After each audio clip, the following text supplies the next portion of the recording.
This episode of the PlayStation Plus Game Club is brought to you by our wonderful supporters on Patreon. If you're interested in supporting any of the shows in the Trophy Talk network, like the Trophy Talk podcast, the PlayStation Plus Game Club, the Mooglecast, and Surviving the Horror, go to patreon.com/Trophy Talk Network.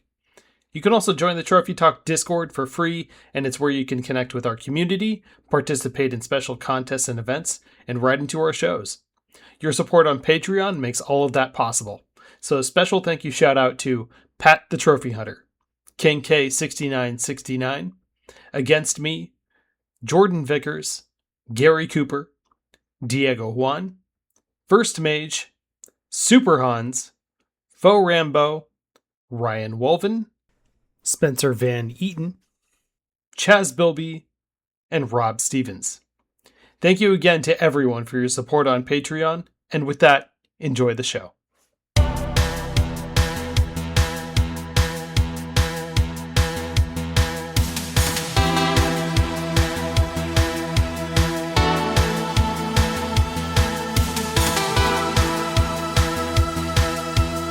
What's up, Internet friends, and welcome to another episode of the PlayStation Plus Game Club. I'm your host, Kevin Garaventa, aka the Portland Kevin, and like a book club, we pick one game from the PlayStation Plus Extra library and talk about it way too much. This episode's game is Gris, spelled Gris and Spanish for gray, developed by Nomada Studio and published by Devolver Digital in December of 2018. This beautiful piece of art is a standout example of how video games can convey specific emotions and ideas without a single line of dialogue or written text. Everything the player experiences in Gris is through the environment they see and the actions the lone character takes. But even that experience is widely open to interpretation.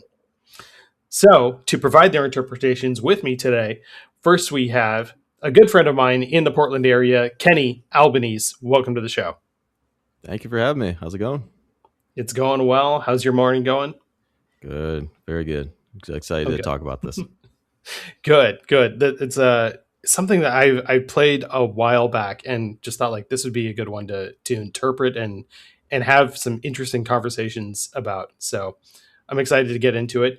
But we also have the returning Five Nights at Freddy's fanatic, Kade, the Green Gorilla Gamer. How you doing, sir? Doing good. I'm doing good, man. Tired. This will be my second podcast in less than 12 hours. Oh, so, well. it's like damn. I'm kind of exhausted, to be honest, dude. This is my Saturday morning, but yeah, no, I'm doing good. Happy to be here, man. Oh, awesome. Do you want to plug what other podcast you were just on? Well, you guys will soon get to listen to. I was on Trophy Talk, the main show, last night with Joshua Desmarais. I'm totally butchering his last name. I did that on purpose, but I still don't think I know how to pronounce his last name, even though I've heard it a few times. And then Zach Ellery. We had a good conversation last night, so it was fun. Great. Any highlights of topics that you want to talk about? Ooh, you guys get to listen to me stand on my soapbox for a good probably 8.5 minutes talking about AI and the Xbox decisions and stuff that are happening. We talked about a few good topics surrounding that. So yeah, that definitely stood out as a pretty decent highlight. All right. Yeah. It's sort of frustrating where AI is right now and the decisions being made around it. But yeah. Oh, okay. Well, remind us where we can find your content. You're on Twitch a lot. What's up with that? Yeah. So I'm over on twitch.tv/TheGreenGorillaGamer. I will be youtube.com/TheGreenGorillaGamer. The content push has been very, very minimal and very, very slow. The last month, I said last night, I just took possession of my new place on Wednesday, and the weather decided, you know what? Fuck you. This is a perfect time to dump 1.5 feet worth of snow. So you actually don't get to move any of your furniture. So it's mostly been just trying to get some stuff in the new place. And so I was at the new place last night, slept there, woke up this morning and I'm like, okay, now I got to drive back to where my computer is at so that I can record this. And so then that was my drive this morning to get here. So there's been no content. I've had zero time. I leave for Mexico in a week, so I will be gone the first little bit of March there. I will be back though, and I said last night I will be back with Hollow Knight. I will be streaming Hollow Knight. I promise. Enough of the Discord stuff. I promise. Seriously, guys. Yeah, it's on the way, and it's good to see that Discord reversed their decision somewhat to not require IDs and stuff. So for now, we're kind of there, which is good. It's okay. That's good. So I'm still on it. I'm still there. Yeah. And Kenny, so you've got some music that is releasing pretty soon. You want to talk about it a little bit? Yeah, I mean, I've been making music for many years now. I'm a guitar player, but I've started experimenting with some new stuff, some electronic stuff, and trying to experiment with kind of combining some electronic music with guitar music. And yeah, it's been a lot of fun. And it'll be just be released under my name here pretty soon. And so, Kenny Albanese, if you're any interested in that kind of music, yeah, it'll be fun to release here pretty soon. Cool. Is it showing up on Spotify and SoundCloud? Yeah, I do have a quote unquote label. It's just a third party label to allow you to publish music on all platforms, all streaming platforms, Apple Music, Spotify, YouTube Music, anywhere you can find it under my name, you'll find it. Well, awesome. Yeah, I'm gonna keep an eye out for that. You were telling me about it, I think sometime last week, and it sounded really cool and interesting. So I'm excited to hear it. Awesome. Yeah, thank you. Yeah. And what I'm also excited for is to start talking about Gris.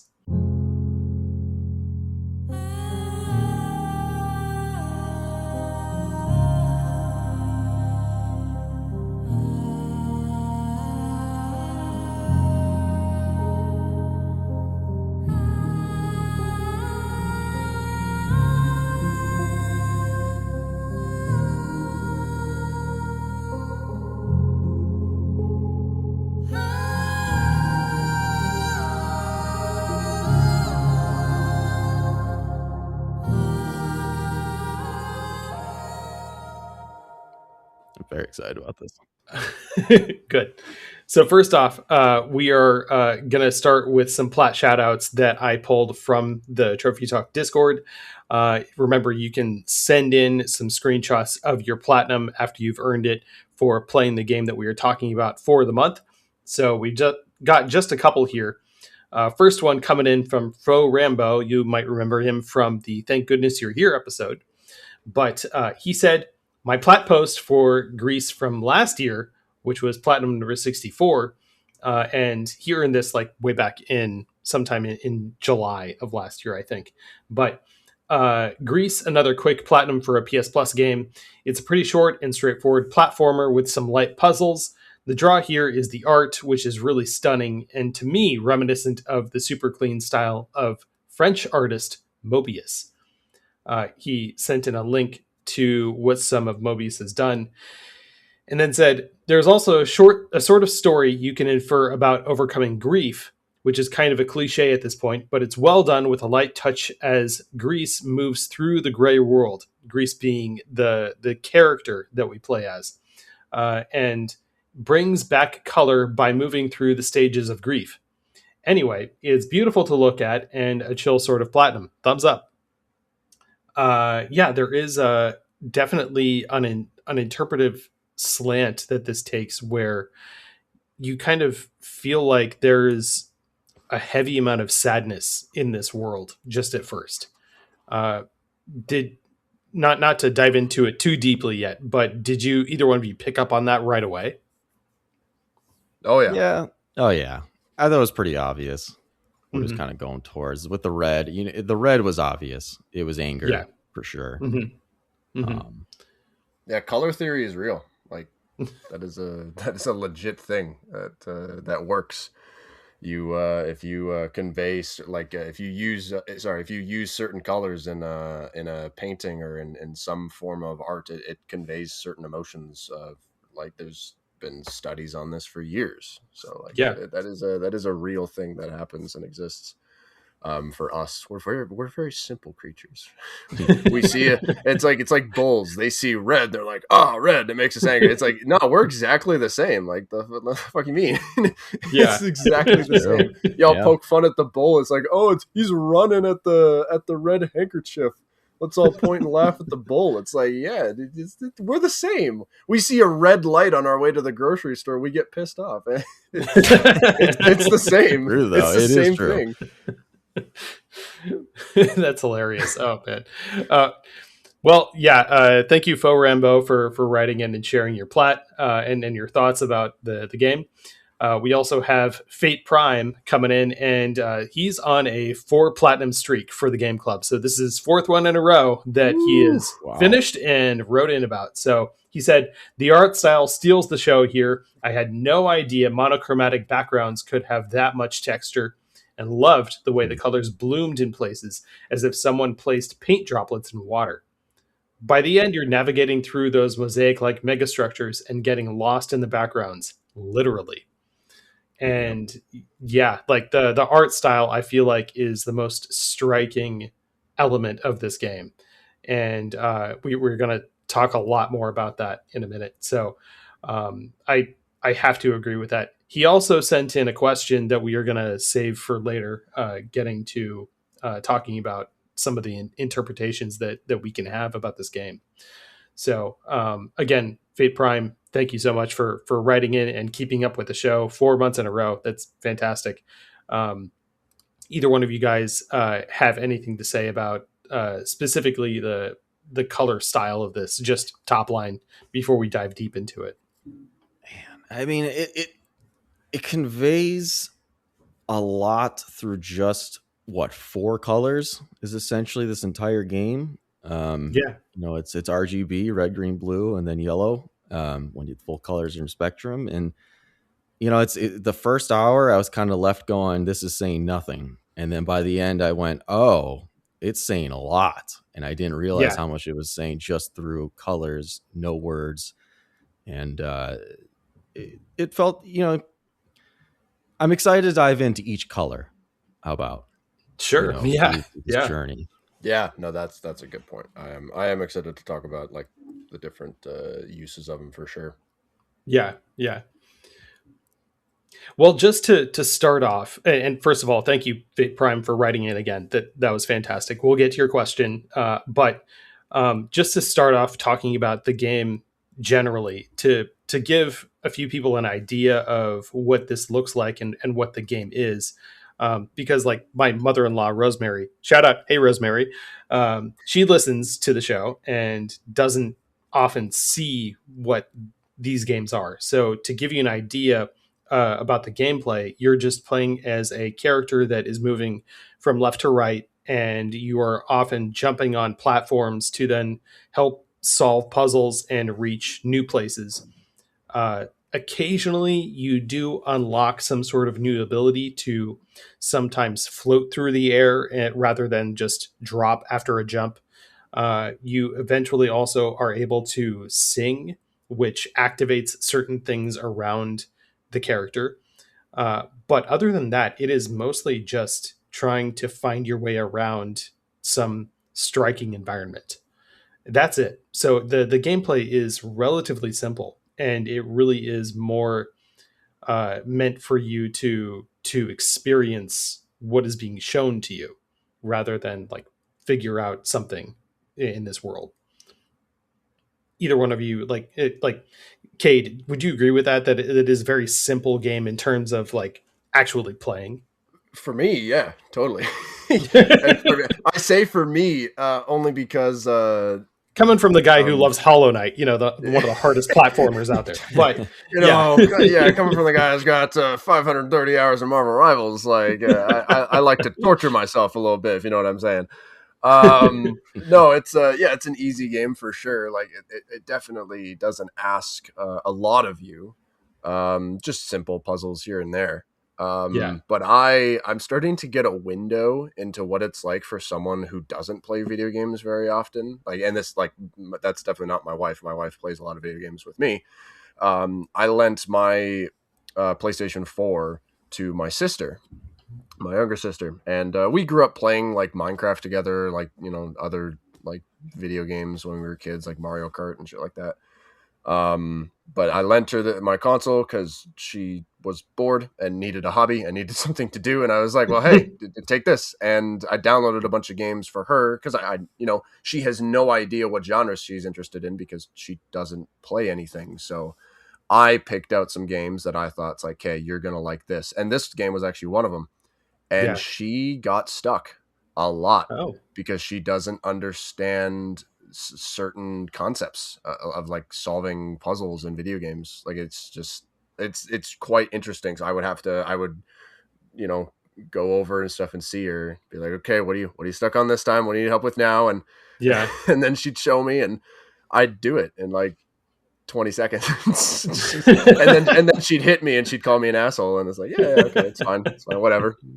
I appreciate it, but it's no, it's a simple game if you know how to play video games. But I'm starting to get that window and stuff. I just kind of wanted to mention that briefly because they're you know what, video games are hard, people. We can't admit it. We may have grown up with them and we play them all the time. People who listen to the show, the people that are on the show. But like, there's a whole other group of people out there who have never touched a game, and you ask them to use 2 joysticks, and they're like, "Bro, I can't even play the piano. Like, how are you expecting me to do this?" Like, it's very strange concept. Yeah. Like this game is one that I would say that like if I wasn't playing it in our house, I would tell my wife to go try this one before I play this, but. There are some moments in this game where it's kind of like there's like some sort of creature that is chasing your character, and you like I wonder like, oh, I wonder if my wife would actually be able to get past this part.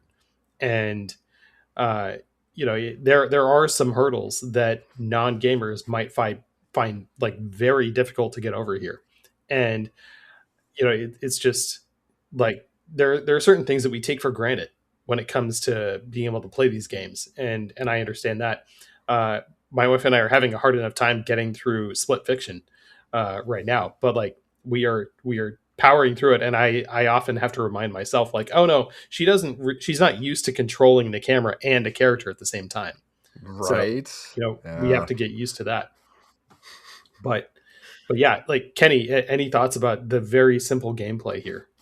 I have a lot of thoughts. I'll be honest. I was waiting for you guys to finish your thoughts on it because I have a lot of thoughts on that. It kind of changes my review in a lot of ways because of that.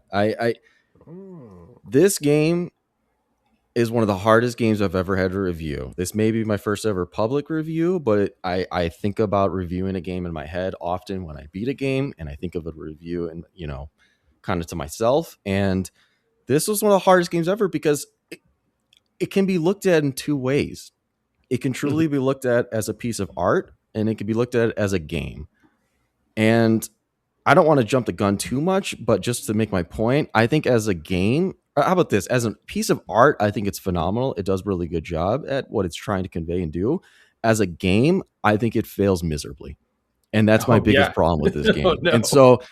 And my problem with the controls, what you guys are talking about, as far as it being simple, that's my problem with it, is that it is so unbelievably mindlessly simple for 90% of the game, to the point where I'm just bored out of my mind most of the game. And I keep telling myself, I just wish this was a piece of art and art only. This should not have been a game, is how I felt the entire time. And I just, like you guys were saying, it's super simple. And you're just at Kade, you're saying your sister had trouble. Like, I'll be honest, I've been a gamer for my whole life, 30 years. I struggled. There was 2 points where I truly struggled, to the point where I was about to rage quit, text Kevin and be like, I'm not playing this game. This is awful. I'm not playing this game. I was so beyond frustrated a couple times. I think it's weird. It's like 90% of the game, there's no gameplay. And then the 10% where there is gameplay, it's beyond frustrating to me. I think the flying section is incredible.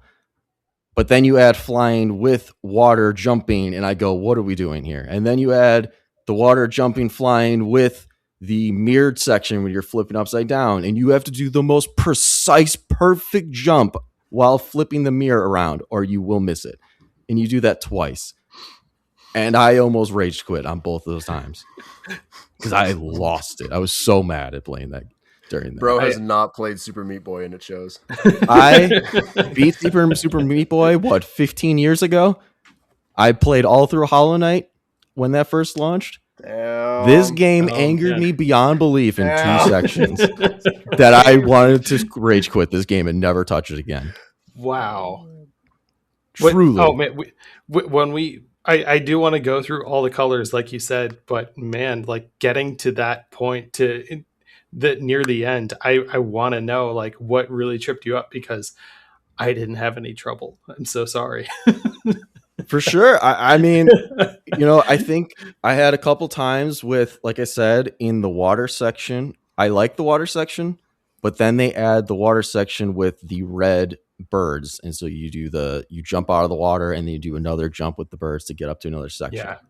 There's a couple jumps there that were so difficult to get to because you had to hit it perfectly.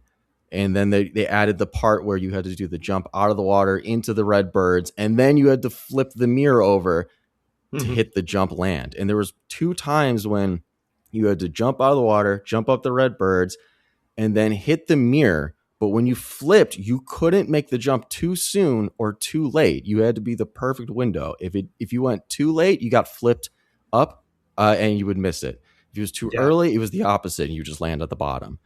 Yeah. And I was beyond angry at those times. I'm not kidding. Because that window was so tiny.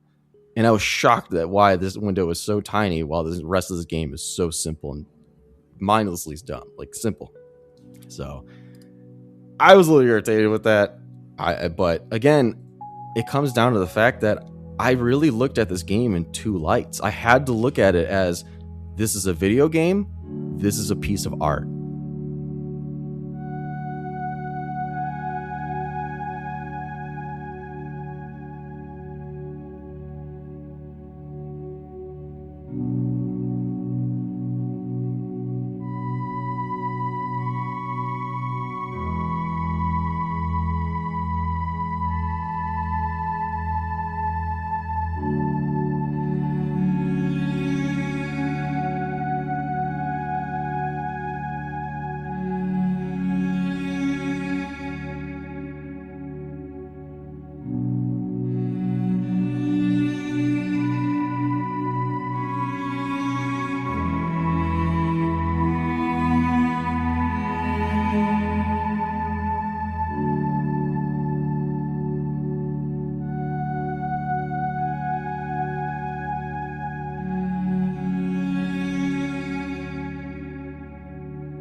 Well, let's talk a little bit about the art of this game, where it is extremely striking. Where, like, I was telling somebody else that at any point I could pause this game and take a screenshot and say, okay, this is my new desktop background, because it looks 100%. amazing.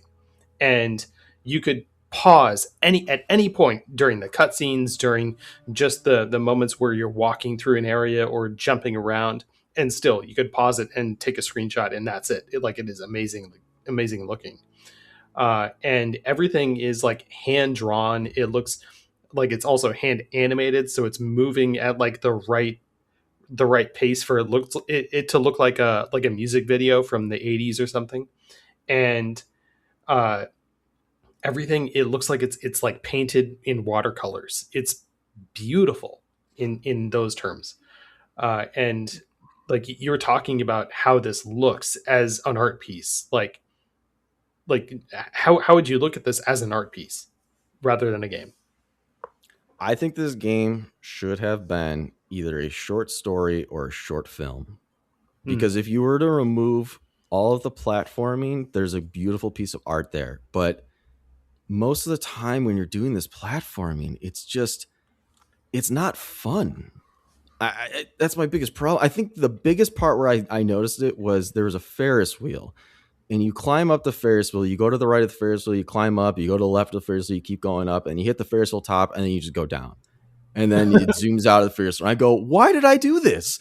What was the point of this? I just climbed this Ferris wheel for like a minute to zoom out, and then it goes down. I'm like, that's not fun. You're not portraying anything to me. You're not telling me anything through this. You're just padding it.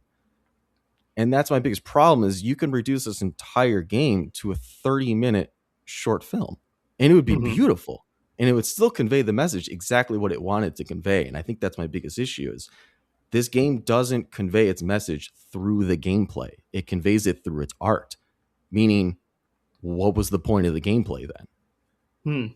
It was there to get you involved in it as a viewer rather than as like an active viewer rather than a passive viewer. You know, if it was just a short film, you could, you know, sit back and absorb it, but you wouldn't be connecting with it in a way that as a game, it's something that you are taking part in. However, like its most impactful moments are often just those scenes that you're not really doing anything. You're just watching the character react to something. And, you know, as a game, it doesn't really do that big of a job of enveloping the player in this experience. It's just, you know, you are involved in just taking the character from one moment to the next and then letting her react to the environment in her own way. That's all. I guess let me ask you this then. What, because you kind of just said it right there. I mean, what gameplay element makes it feel that you're playing the story and or being a part of the story? Because the jumping is not that, the platform is not it. Like you're not interacting with the story, the world with the platforming, like you're just going through it. That's not really an interaction. Holding left and hitting A is not, you know, an interactive enough for the story. There's no like power-ups that actually change the world outside of the very end when you got the singing. And even then it's very minor. I don't, if you remove the gameplay, I still don't see how it helps in any way for the game. It's showing what it wants to convey versus watching.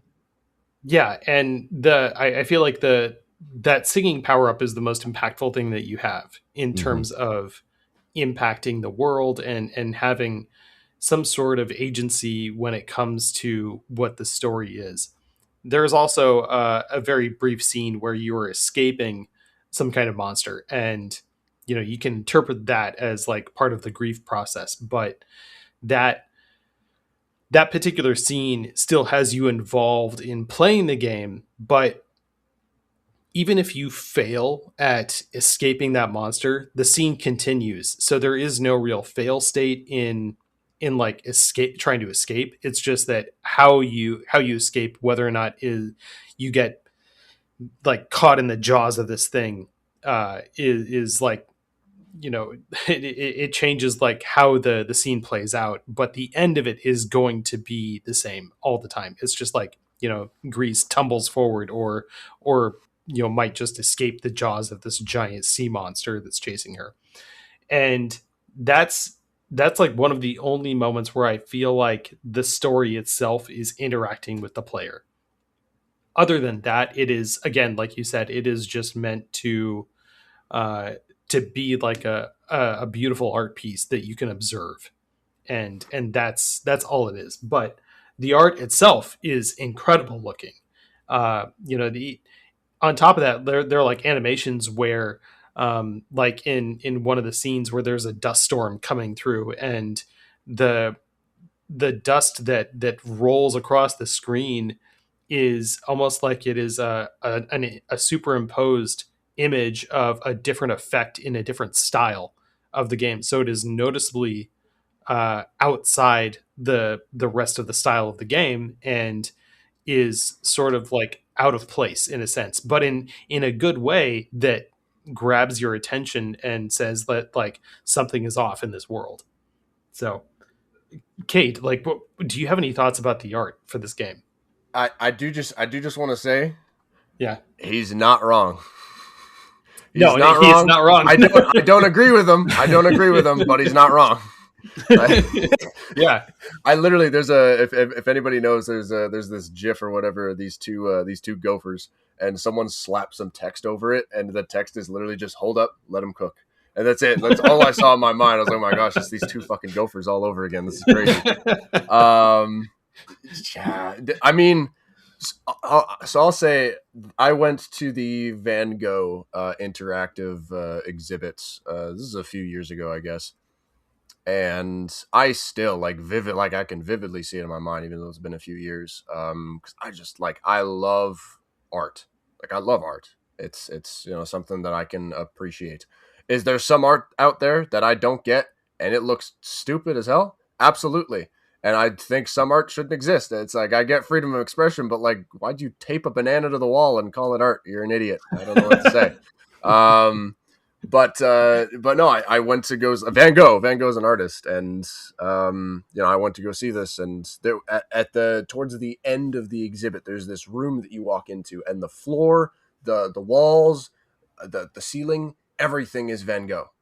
Literally everything, and it's moving and and it's shifting to different pieces of his art and stuff over the years, and it's about they said you can walk right through it and stuff if you want, but if you stay, it's about a 20 to 22-minute experience or whatever, to just watch it all shift. And so I just stood there I was in an ethereal dream just watching all of this shift. It was crazy. In fact, the only thing that distracted me was my uncle, because I wasn't expecting to see my uncle there. But it's totally a side tangent.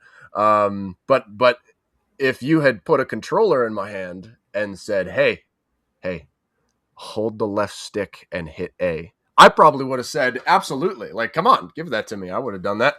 I would play a Van Gogh video game in the vein of Gris, whatever. Yeah. We'll talk about that later. So I get the point of sure, the gameplay might not add a bunch to the art, but it makes it better. I'd rather trophy hunt. I'd rather have a controller in my hand than just sit down and watch a short film. Honestly, if a short film of this thing existed, it would have gone in my Netflix list, and I would have been like, "Yeah, I'll get to it later. I'll watch it later." I actually don't think I would have watched it, to be honest. If anything, making it a video game made people play it, and then the people that loved it recommended it to other people. Yo, there's this piece of art. Some of them probably said, "Hey, the gameplay is boring as hell, but hey, this piece of art, it's really cool. You should go play this." So, that, I don't know. That's my 2 cents on the actual aspect of playing it. As for the art, I mean, I've kind of already started to say the art is stunning. Who was it? Was it Faux Rambo or was it Fate Prime who said that they both were talking about the art? They both in were different ways, but yeah. One of them said adding the water droplets in the background. Well said, well put. I wouldn't have thought to say that. Yeah, Fate Prime said that, and yes, and yeah, there are moments where I look at it and I think that looks exactly like how I remember using watercolors on just a basic piece of paper. Yep. And there are certain times where an art style in a game, it mirrors what it's its intended style is supposed to be, but it's not quite there.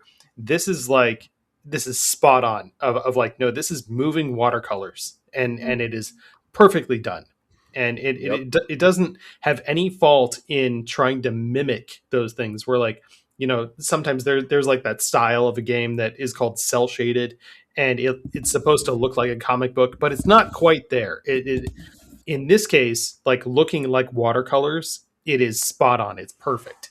So I have to agree with that too. Yeah, honestly, it's it makes me playing through it and stuff made me think of that Van Gogh exhibit. It's this is moving art. That's what this is, and it was really it was fun. It was an enjoyable experience just for the art. The art was fun. It's a weird sentence, but it was. And yeah, I love the shift in background changes. So and then once you start going through the different colors, the backgrounds will slowly start to change to become different things.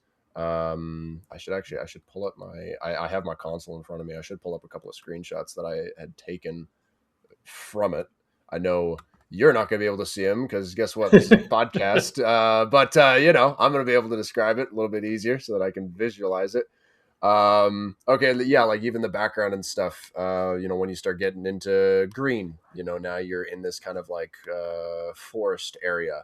And so there are the more vibrant immediate colors because they're either objects that are in your path, or interactable or whatever. And so those colors are more flashy, but then in the background, that's what shifts. The background is still shifting. It's still changing. And you see all of these like trees, like way, way, way off in the distance. And they're very light. Like they're there. You can see them, but they're far away. That's what it's like showing and stuff in the background. But again, it adds that like that watercolor texture, or in some cases like very strong, brush strokes of trees or plants. And then getting into some of the later ones and stuff with the water, and we're back to the watercolor and stuff in some of the areas, or even like darker colors. Holy shit, the stars, you want to talk about stunning, like that whole section and stuff where you're like closer to the stars and stuff and you see the background and they like try to show like, I don't know, like constellations or stuff like that. And it's beautiful. I can't like say enough honestly about the art of this game. Like this is the reason why you play this game. It's there's emotion and there's color theory. That's what this is. This is this whole experiment. And in my opinion, it did that very, very well. Like this is the reason why you play this. You're not playing this because it's Hollow Knight, where sure, Hollow Knight is beautiful. Everything about it is beautiful. It is a perfect video game after all. But you're also playing it because there's combat and it makes you want to, bust your controller in half. And that is fun, ladies and gentlemen. If you didn't believe it now, you should go try it. Go give Team Cherry money and get the Ocean DLC out faster for Silk Song. Come on.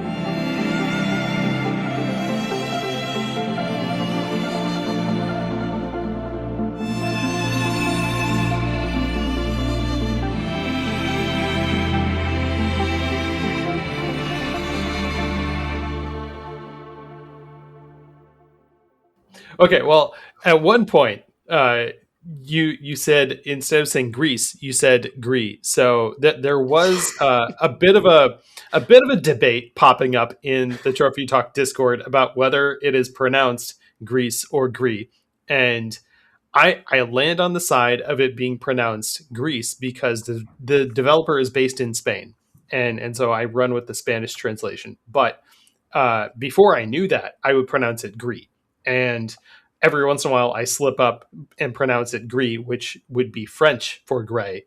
And the Spanish word for gray is gris. So initially, which side did you land on here? I'm just curious. I call it gris because every time I call it Gris, I picture John Travolta, and I don't want to do that anymore. So fair enough. Yeah. If you pronounce it that way, cool for you. But if you're telling me I'm wrong, I don't care because I don't really want to picture him every time I say the name. It's like, yup, that's not what I'm talking about. Sorry. I'm glad you know Ball. I'm glad you know what that movie is. It's a great movie, but like that's not what I'm talking about. I'm not talking about the movie. I'm talking about the video game. It's like, oh, there's a video game for the movie. It's like, no, it's spelled Gris. And then they ask you, it's like, are you sure that's how it's pronounced? And then it just starts a whole argument. So I just call it Gris, and that's how I've been like. That's how all of my friends say it too. Like everybody I know says it that way. And then the whole argument sparked in the Discord. It's like, oh well. Yeah. I'm gonna stay silent here. Kenny, did you have any other thoughts about how to pronounce it? No, I mean I've always just said Grease. Yeah. I was questioning if it was Gris or not. I've always called it Grease, but yeah, I did confirm looking it up that it is Grease because, like you Yeah. said, the Spanish pronunciation is what it is. But I'm Okay, sure there's yeah. no incorrect way to say it. No, and like, really we're talking about the same thing. It's just that, like, if you read it as French or if you read it as Spanish, that changes Right. the whole pronunciation. I try to land on what the artist's intention was, and if it was intended to be pronounced Grease, then great. And every once in a while, I might slip up and just say Gris. Fate Prime wrote in with his his plat shout out right in parentheses he wrote Grease and then wrote it Griz, pronounced like Gris, Grease, Gris. Gris. Anyway, whatever. And then continued with his write up. So that everyone was debating about it. Even people that didn't play the game just started saying that, like, well, no, it is Gris. And then someone else said, well, it's Spanish, it's Greece. And it snowballed into a whole thing that it just didn't matter at all. But it's Gris or Greece, doesn't, like, however you want to pronounce it, we'll keep talking about it, and just know that we love the game. That's it. Yeah, I agree. In certain ways, I'm sorry, Kenny, but in certain ways we love this game. And as an art piece. Like I said, I've got basically 2 ratings for this game. Mm-hmm. Yeah, and no, we don't make you put a rating on a game. Just say how you felt about it. So, you did say that you want to go through each of the colors, and Yes. there are sort of like 5 chapters to this game, and similarly to how there are like 5 stages of grief in a sense. Yes. Each chapter is in a way devoted to each stage, and what's funny is that if you just play through this and you don't get that reading from the game, you wouldn't outright know that it is supposed to be grief that you're going through. But if you look at the trophy list, they outright name those stages of grief for a specific thing that you can do in each chapter. And starting off with that first chapter, its color, like its main color, is gray. There is no color involved in this chapter. It like the character itself, like, she doesn't go into gray, like, but everything around her is completely gray. There is no color in this chapter. And I was watching a couple of videos that were interpreting and analyzing what this game means in terms of grief, and this being the first chapter and it being denial, the lack of color shows that, like, there is just like this denial of wanting to ignore what is in this world. But there is also symbols of like incredible sadness, where you're walking around these statues of women that are grieving in a sense, or extremely sad. When I was playing this, Carrie said to me, who hurt these women, and why are they all so sad? And I didn't have answers for her, but it was just something she saw right away. And so, that was one element of this game that shows how you can feel this sort of sadness, but not really understand why it's there or what it's about. And the interesting part about this particular chapter, it being denial, to progress the game, you have to go from left to right. But if you want the denial trophy, you have to go to the left and not move for a certain amount of time. And in that sense, you are taking part in the act of denial that is part of the first stage of grief. Kade, did you pick up on that at all? No. Okay, well, that's fine. Like, that was something that I just noticed as I was looking back on it. Like, that's what I noticed when I went for that and earned that trophy. It was like, okay, well, like, this is actually me taking part in grief. So here's another minor example of like, okay, well, I'm like actually doing the form of denial that this piece of art is kind of intending to do. But Kenny, Yeah. being like the first chapter and it being devoid of color, like, what did you want to say about that? So the first one, Denial, there wasn't a lot to talk about. It really wasn't until Anger got in until I started Mm-hmm. realizing, oh, okay, this is clearly, 5 stages of grief. And then it was pretty obvious from there. Okay, I yeah, don't have yeah. much to talk about in Denial, to be honest, because there wasn't a lot said or talked about or going on, because you're not understanding what's going on. There's no color. There's Mm-hmm. nothing. It's not until Anger or Bargaining when you start to realize, oh, the first one was there was no color on purpose. Okay. Yeah, yeah. Well, when you get to the end of Denial, you activate something that releases all like one color in the world, and it's red, and Yes. that starts the second chapter of Anger. So, like, what was it that triggered, like, oh, this is obviously the stages of grief, and the second one is Anger. It was the way like everything rumbled. The red. I originally Mm-hmm. wrote this. The red taker was a nice touch. What does it mean though? And you start to realize it gets darker and darker, and there's shades of red, darker as you get further in. And then once the sandstorm came, that's when I was like, okay, now I get this. The sandstorm is clearly the anger, like pushing back against her, and she has to stay firm to using the block mechanic to stay firm to kind of push back against it. And it's this kind of fighting against each other and push and pull that I really like. Anger was probably my favorite one out of all of them Oh yeah. because of that. Mm-hmm. Mm-hmm. And then eventually you get the ability to just resist anger. You're not pushing back against the sandstorm. It's just you're having an easier way to weather it. And so Gris, our character, can now turn into a giant block that is very heavy, and she's I able called it to. Wally. Yeah, That's what it is. If anybody's seen Wally, it's like, yeah, whenever there was a sandstorm and stuff, he would just turn into a cube. So, yeah, that's kind of what she did, to be honest. yeah, yeah. And so, like, yeah, you turn into a cube and you just sit there and wait out the sandstorm, and you don't get pushed back, unlike you do in the earlier part of the level where she just tumbles through the air backward, and so you have to like take shelter in some of these ruins that she is traveling through. And then when you get that ability to turn into the cube, then you can weather the storm of the sandstorm of anger that she's going through. There was Uh, one part I want to talk yeah. about that I thought was really interesting in the red stage. There was one part where you're going through all these statues, and you notice that the women in the statues are there's each statue you go through, she's curling up crying, and she's curling up in Hmm. a ball with each statue. But by the end, you notice that she's also getting smoothed out with each statue. And by the end, the statue is smooth. She's gone. And Yeah. I don't know. Yeah, I don't want to dive into spoilers and like the reasons for these statues and all that just yet. But it hit me at the end of like, oh my God, I'm so glad I wrote this down in my notes, because that was one of my favorite sections of the red section because of how much that means and how impactful that is. But you don't know that at the start. You're just looking at these statues going, is this the girl? Why is she crying?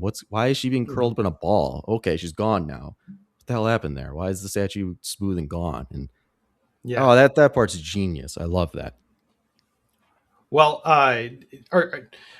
feel free to spoil it now because I like in terms of like the secret ending to the game or I would love to talk uh about it just to make this easier to discuss, okay, yeah, yeah. to be honest.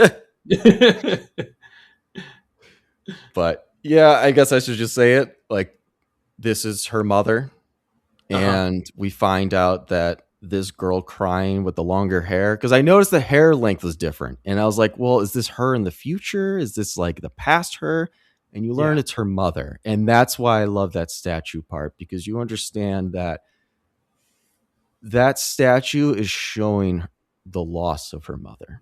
Hmm. And the point is, at the end, when she's smooth, she's gone. And like that hit me really hard. And I really loved that. And it was such a Yeah. subtle thing that you would not realize unless you wrote that down or remembered it till the very end. Hmm. Very, very interesting because I didn't notice that playing through it. So I'm glad you spotted it.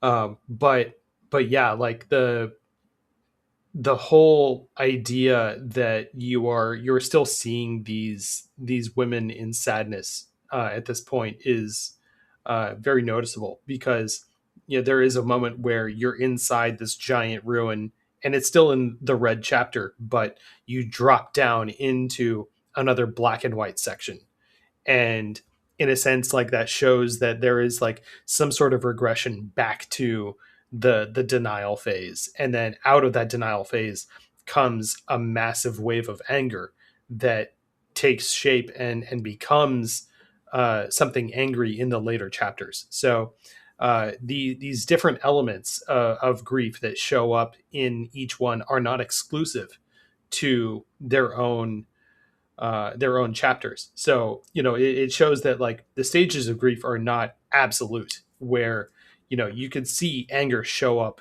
in bargaining. You could see it show up in depression, which are those later chapters. And it just takes a different form, but it's still something that is recognizable as, like, oh, this is a piece of anger coming back. And we have to find another way to fight against it or resist it. But I'm moving glad you on said to that. like Perfect. that later those later chapters, like bargaining, that's the third one, where you release green into the world, and that starts bargaining. And then you get to the forest area, and it's not like green takes over and becomes the only color that you see. It's just that green gets added to this palette, and now there's green and red in this forest. Where, like, you find this little creature that is walking around, and you lead him to apples to then eat, and doing that has him open up doorways for you to travel through. Which is a great use of a gameplay mechanic, by the way, to kind of describe the emotion, and like that's like I imagine some people might not have picked up on that, but and I didn't either in my first playthrough and stuff. But going back when I was trophy hunting, it was like, oh, interesting. Okay, I like to see that. That's funny. Well, like, explain that further. Like, what do you mean? It's uh, it is using the gameplay to convey bargaining. I mean, it's this little guy, this cute little stone troll dude from Frozen. You're chasing him around and stuff, and until finally you find an apple, and he eats the apple, and then that's how you get him to do certain things for you, is you keep giving him apples. You're literally bargaining with this little dude to get him to do things for you. It's like, it's hilarious. Look, I help you, you help me, and we both get to where we want to go. That's Exactly. bargaining. Yeah, Yeah, exactly. yeah. You got him home to his little friends, and you continue on your path of like the going through the stages of grief and stuff. So it's like, Yeah, that's I don't know, kind of funny. yeah. But then later on in bargaining, you get to this sort of like Roman structure looking kind of thing, and that's where the anger monster shows up again, and this time it's manifested itself as a giant bird that doesn't look menacing at first, and then it starts to fly into the air, and then like hover outside the structure and scream at Gris as you're trying to platform your way up this area. And like, this is where I was thinking, I'm like, oh, the element of anger is coming back, and it is invading other parts of this, but it's in a different form from what you saw in anger, the anger chapter itself. It's now showing up as a giant bird rather than a flock of birds, and they all coalesce into one big mass, and this like fluid thing then forms itself into a giant bird that looks like cute and friendly at first, but it's huge, and then it flies off and starts screaming at you, and the anger is back, and you have to not fight it, but resist it and somehow get past it. So the that's where, like, this interpretive, like, stage of grief comes back to me, thinking that, like, this is something that feels very real in terms of just the feeling that's being conveyed here. And again, if you don't know that this is like a stage of grief that you're going through, you just think like, whoa, like, what is happening? What is this powerful creature here that I'm not supposed to fight, but I'm just supposed to get around? So it's strange how like bargaining just sort of morphs back into this regressive thing of anger. And again, you have to get past it.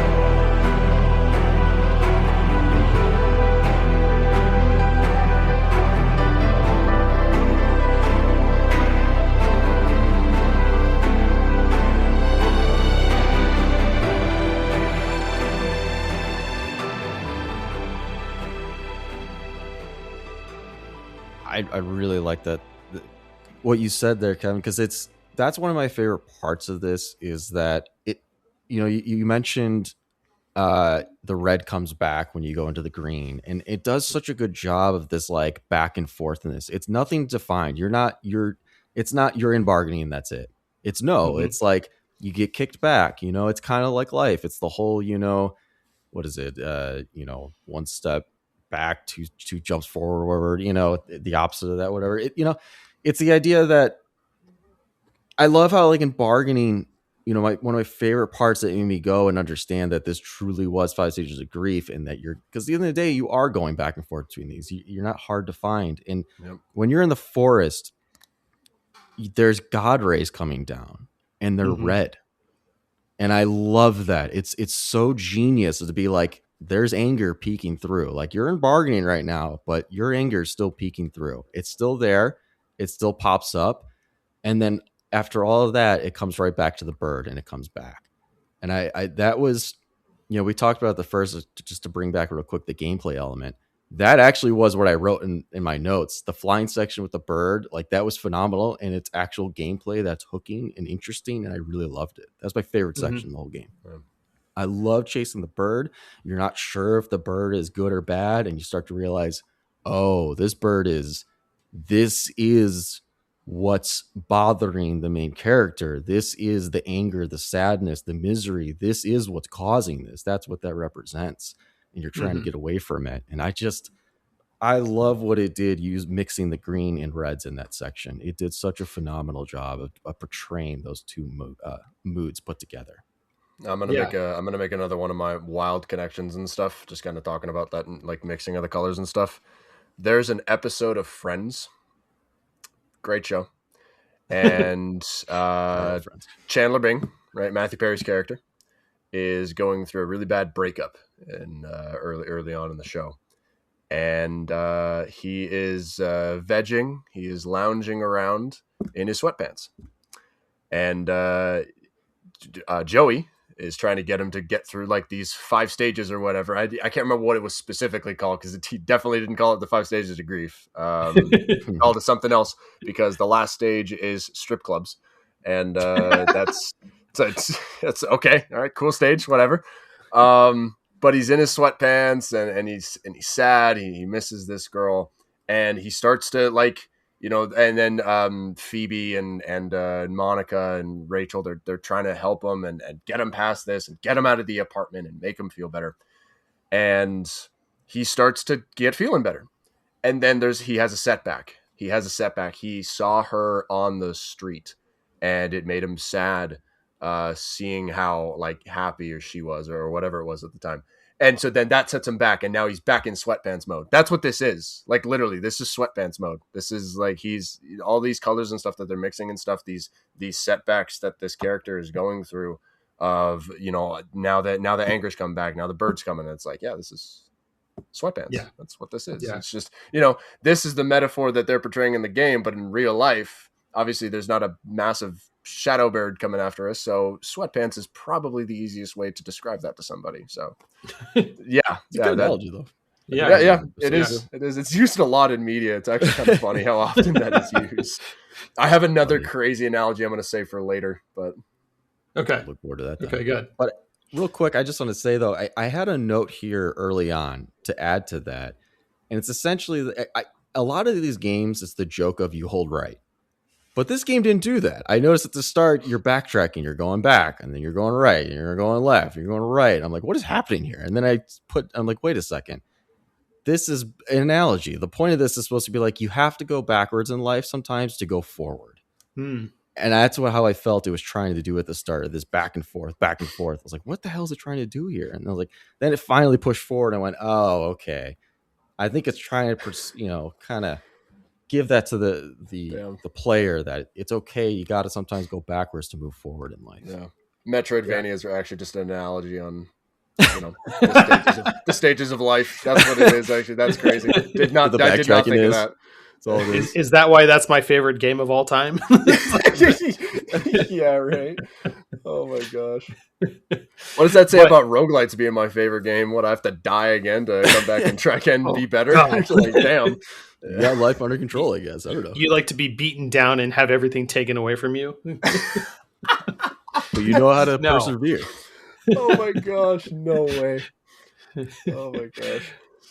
But okay, like bargaining, we get to the end of bargaining, we release another color, it's blue this time, and blue starts the chapter of depression. And blue being an iconic color for sadness, and that takes us into the water area, pretty much the underground caves.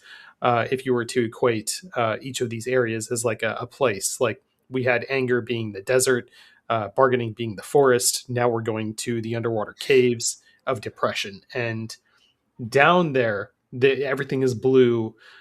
We also have like minor moments of like where we have to like find stars, and like throughout the whole game, you're collecting like a star somewhere in the world, and then bringing that back to a statue to unlock a new ability of some kind. But here in depression, you're gathering stars, which will then fit into what looks like some sort of stone, and will be able to take you down even deeper into these caves. That stone, once it gets full of those 6 stars that you need to collect, it then like grows fins and turns out to be the shell of a turtle. And so the sea turtle lights up the area and takes us down deeper into the caves. But just like the sense that we have a lot of this blue, a lot of depression going on that we are working through in the chapter. Kenny, like, what are your first thoughts about just the depression chapter itself? I love this chapter. I go back and forth between red and blue being my favorite. I'll be blunt. I deal with a lot of depression, a lot of heavy depression, and have for many, many years.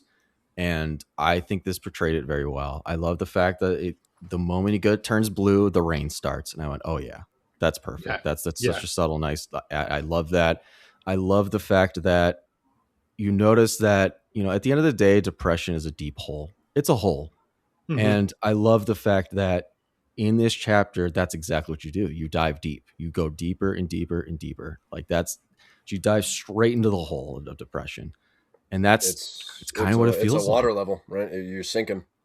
And that's what it feels like. And it does such a good job of that, of portraying that, of just sinking and drowning, the idea of just drowning in life.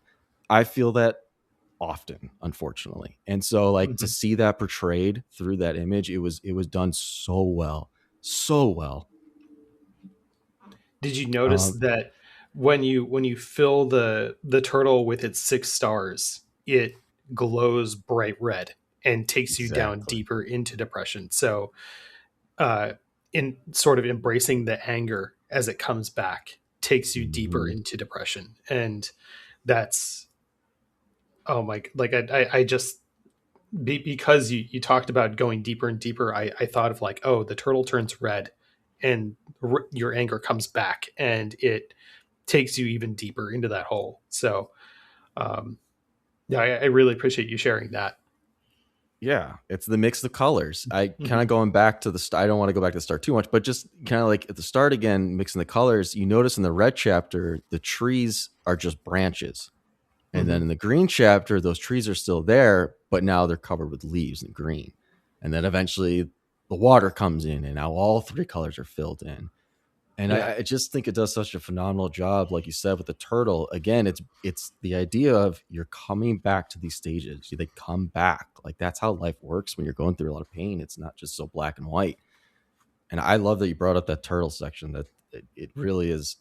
It feels like that in real life too. The idea that sometimes anger can come back in, and it just pushes you even deeper. Yeah. Yeah. Kade, any surface level thoughts about depression in this chapter?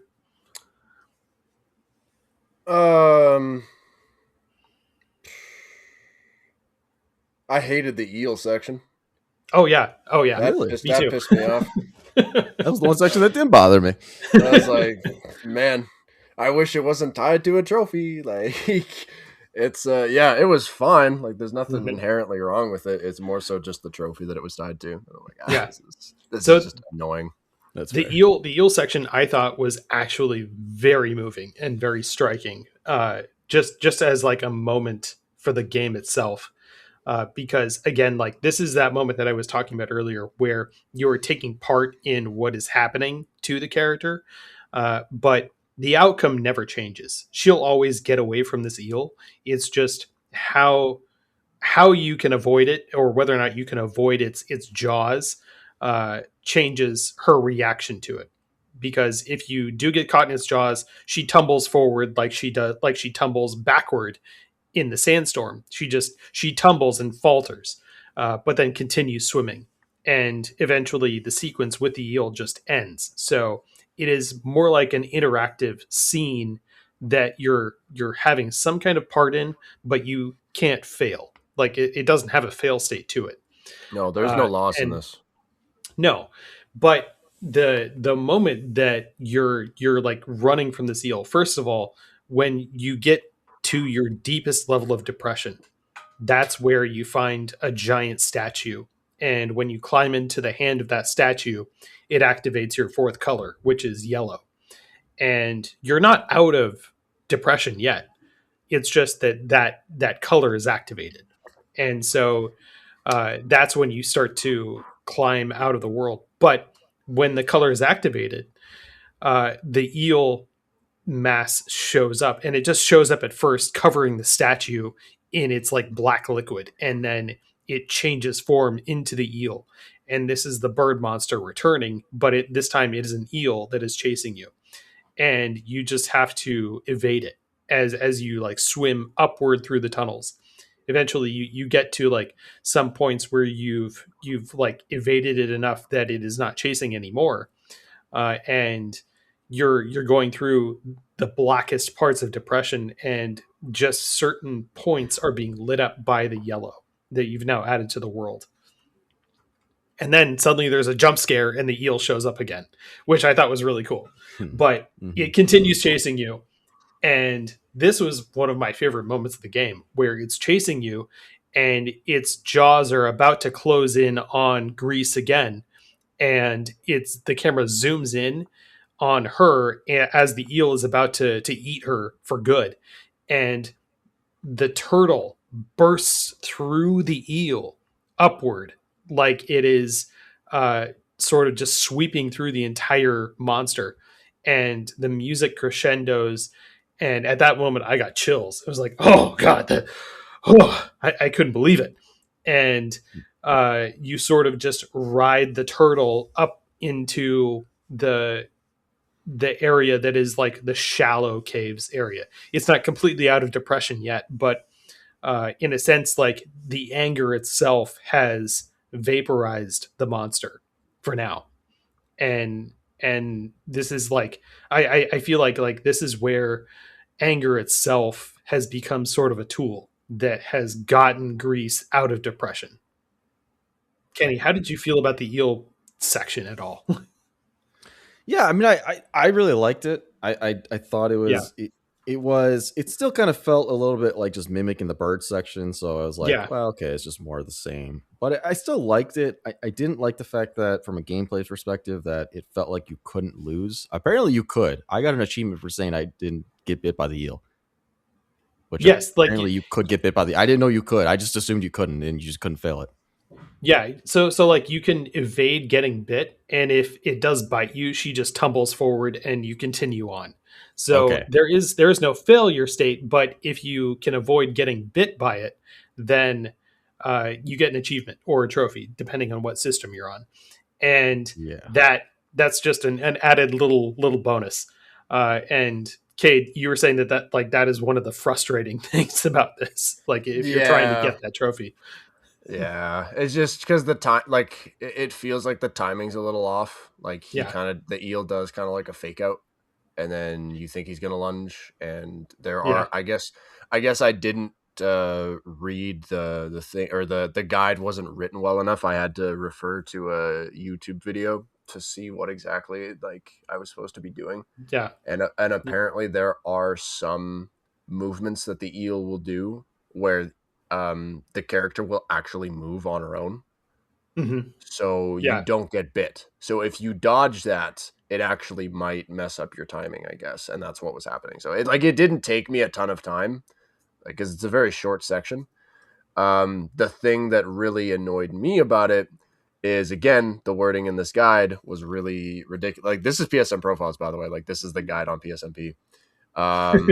I was under the impression that if I failed, because it didn't say otherwise in the guide, that I would have to restart that section of the chapter in chapter select. So I had to replay through the entire section first, and then get back to the eel and try again.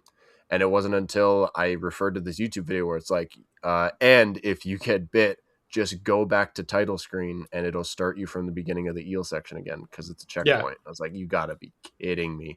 That seemed like It's a that really easy. good idea to put in that guide. So I gave that guide on PSN Profiles a 1 star for that particular reason. It's like, damn, no. Here's no way. also a tip that, like, for anyone listening that is still trying to earn that, the eel, as it has 2 different bite forms, and it has the short bite where it like quickly snaps at Gris. That does not count as getting bit. It's just snapping like close to her. The longer time that it holds its jaws open and then starts to like close in on her, that's what counts as a bite. And you can avoid that by watching the lips, and the lips will quiver a little bit right before it bites down. So if you dodge out of the way right when you see the lips quiver, then you're good. You dodge that. So there's a tip for anyone listening. You can easily get it if you watch the eel's jaws quiver a little bit before it bites. I didn't know it could bite you.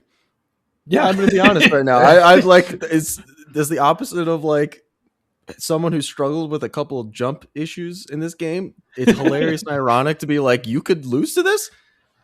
Look at this I'm big like, guy earning the hardest trophy in the game. I'm like not joking. Like, I'm not trying to be that guy, but I honestly, God, didn't know you couldn't lose that, and didn't know that you could even get bit until it gave me the achievement at the end. Yeah. No, actually, the same time, the same thing happened to me when the first time I played this game. Because honestly, like this time I played it on PS5, like the PS5 version. And when I first played this game, it was on PS4. And when I got through that chapter, I remember thinking like, "Whoa, that was cool." And then I got the achievement. I was like, "Oh, sure, I didn't get bit by it, whatever." And then reading about it later, I was like, "Oh, that was actually a hard thing to do that I didn't realize I did." So good on you, man. You did it too. It's really good. Master achievement hunter here.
So then we get up to the final stage, which is acceptance, and this is it is very peaceful thing, like a very peaceful chapter where you're wandering among the stars trying to find a way around. This was the frustrating moment that you were talking about earlier, Kenny, where like you have to jump up into the air and then like use the birds that like the red birds that are floating around the area to then jump higher. And there is some sort of like threshold that it's like a horizontal line between the level that when you cross that line from below it up to above it, the gravity is reversed and you are walking on the ceiling. The whole level is divided in half that way, and you have to solve these platforming puzzles of just figuring out how to get around the world to then find a few more stars and bring them to an area in like the central hub where you add them to a constellation that makes some kind of bridge for you to walk across. But the acceptance chapter itself has you flipping gravity, and or in a sense like you're not flipping gravity, but you are crossing that threshold where gravity flips itself. And so you're either walking on the floor or on the ceiling if you jump high enough into that threshold. That particular section was what you were saying was very frustrating. I didn't find it that frustrating myself, but It was one of my favorite sections of the game. it did have some really cool platforming puzzles, I'll admit. Yeah, And yeah. I loved this. But what was it about this particular like the platforming sections that were really frustrating? Could you describe those a little more? I think it was just a mixture of multiple elements put into one. I think, like I said before, just having to jump out of the water, hit the birds, and then glide perfectly, and then hit the gravity at the right time. Like there really were, there was 2 seconds you had to hit it perfectly. And I just did it over and over and over and over again. It just drove me nuts. Yeah. I think, the gravity shift is cool, but it also disoriented me quite a bit.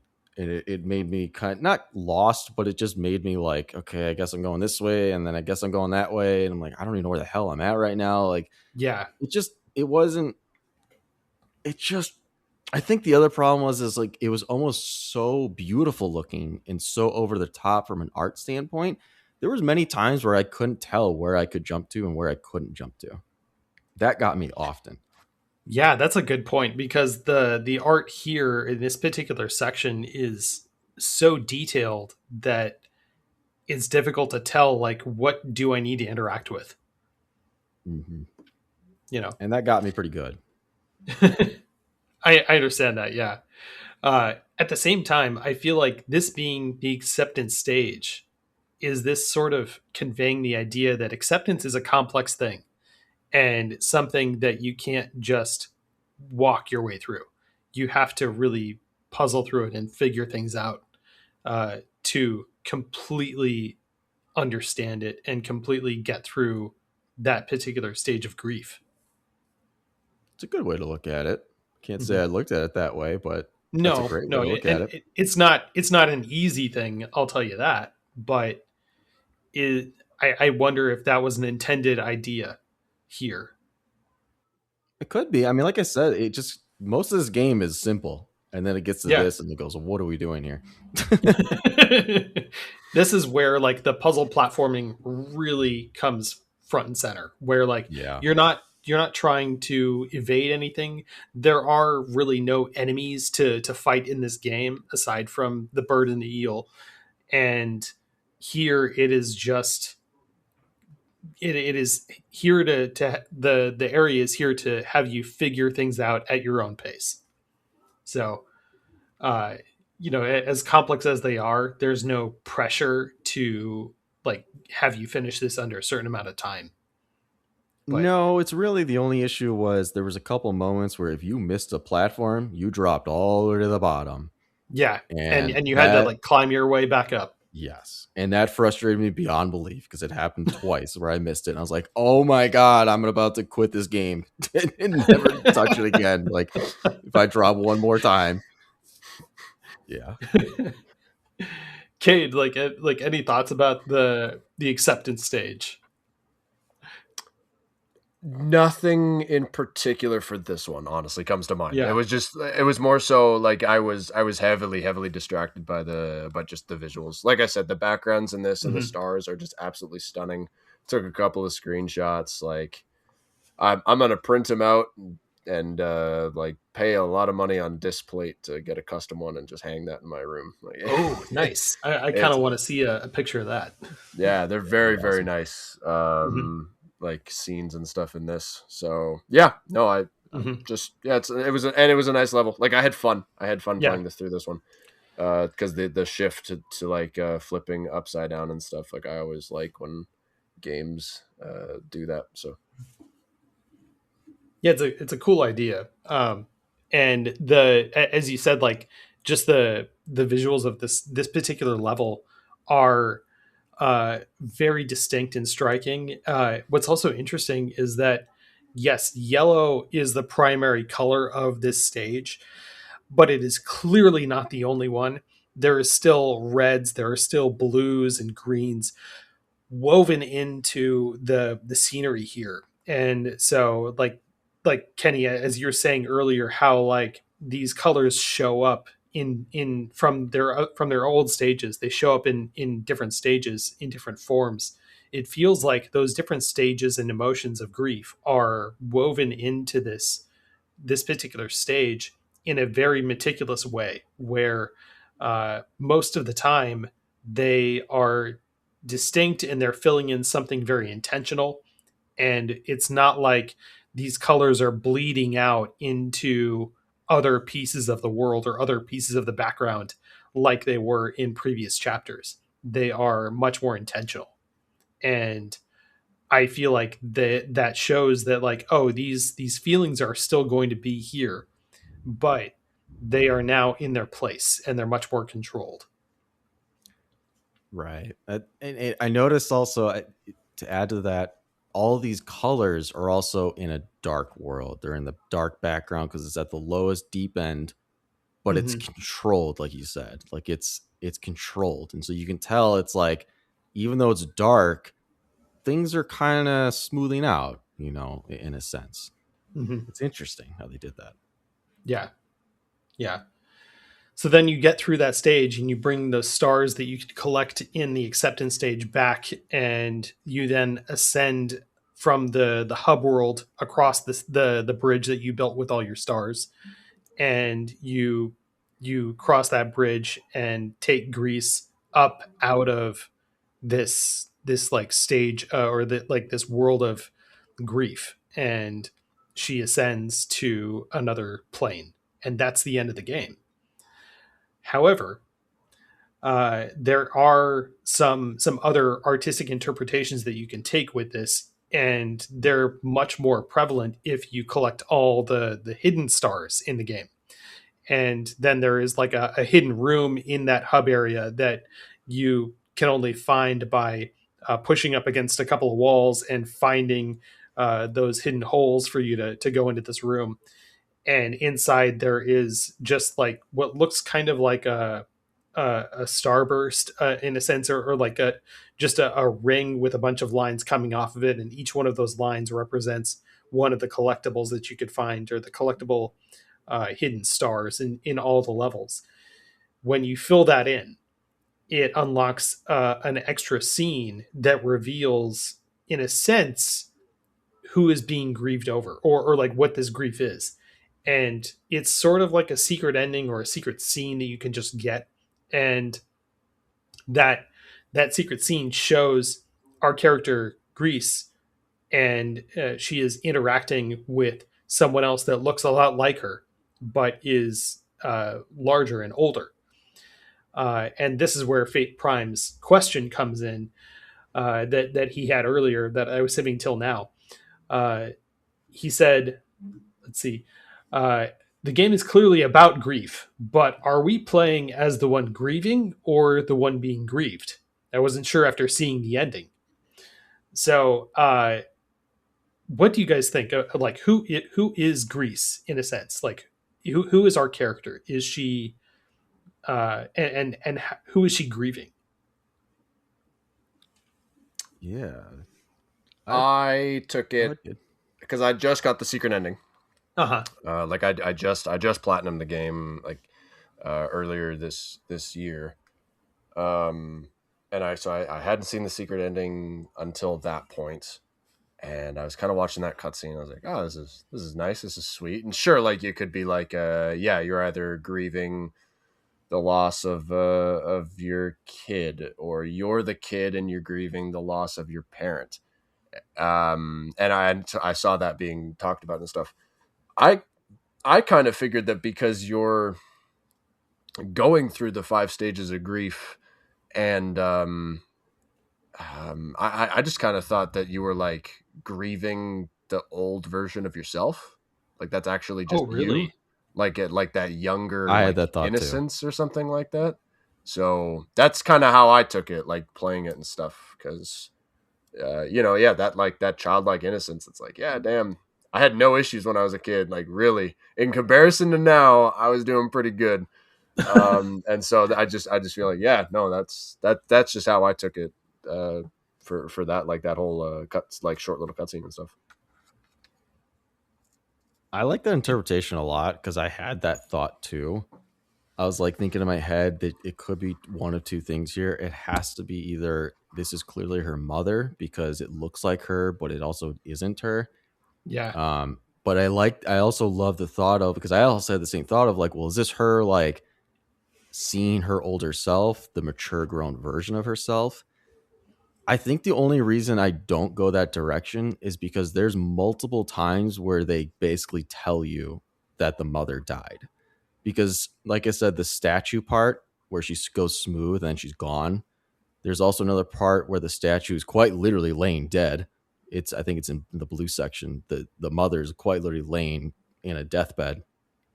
And then I think they do it a third time. I forgot what it was. There's one other time I wrote it down, I thought, where they basically say, hey, like, she's dealing with this loss of this woman, and then at the very end, that's when they basically tell you, hey, this woman, by the way, is her mother, basically. But it also isn't direct. It is up to interpretation of the player, and I love that part of it. I like that it's not direct. I love that it's not, hey, this is it. It's like, no, like it's how you interpret it. I love, Kade, that you had that interpretation of that. That's awesome. Yeah, dude. That's good. Yeah, it's interesting to think about how, like, you were referencing earlier about how the statue of the woman that you see multiple times starts to get smoothed out, and then is eventually just smoothed out so much that she's gone.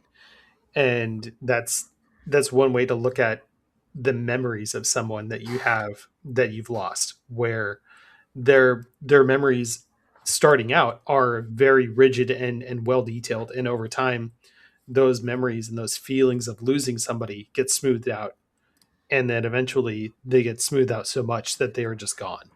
And that's part of the grieving process of like your feelings of losing somebody also, and your sadness around that smooths out, and it is eventually gone after all of these stages. But the idea of you grieving just innocence and your childhood is a very interesting interpretation I didn't think of. Seeing the scene, it made me just think like, oh, this is our mother that we are grieving, and that's it. Over in the Discord, what's funny is Faux Rambo wrote saying, I interpreted it as the main character is mourning her daughter, and the vision that we were seeing is Gris remembering a daughter that she had. Well, Fate Prime just said, oh man, I got more sisterly vibes from the two. I think the character we played died and is trying to help the other move on. So there is no right answer. There is no right. It's all of them. It's all of them. It's D. It's D. All of the above. Everybody has their own idea, and I love that. I love how the game could just give you like it could give you ideas of what this is, but it doesn't outright land on something specific. And so that's one thing that I think makes it just that much more beautiful, that you can read whatever you want into this.